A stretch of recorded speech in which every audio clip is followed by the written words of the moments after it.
Chavales, segunda parte de que mi ventilador se tambalancea. A ver, chavales. A ver, yo sé que en la primera parte no la habréis visto bien, pero vale, yo creo que aquí en la segunda parte venimos a que lo veáis bien. Así que, chavales, ya sabemos que le damos a Med y ahora que se prende la mancha. Estaré aquí para apagar el ventilador en cualquier momento. Momentos potencia, le voy a dar a off. Off, ahora. Ojo.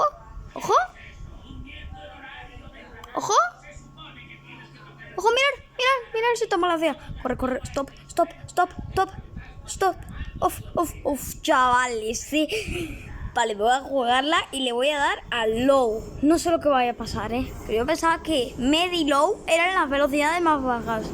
Pero me estoy dando cuenta de que son las velocidades más altas. Si en vez de tambalancea, no me quiero imaginar qué.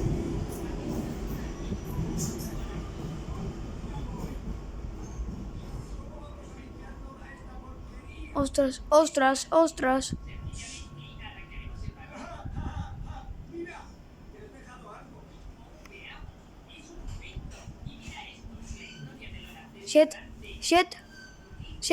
Shit.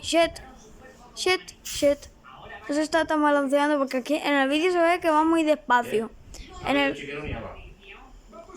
Miguel, por favor, me estás interrumpiendo en la segunda parte de este vídeo. A ver, le vamos a dar a Med y le vamos a jugar. Med. Shit.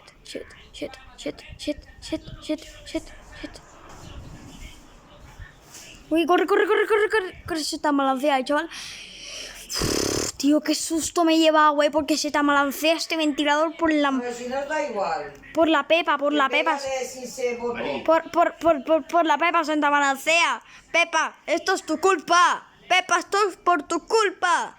Bueno, chavales, darle like y suscribiros si queréis que quitamos a Pepa para que el ventilador no se te balancee, chavales.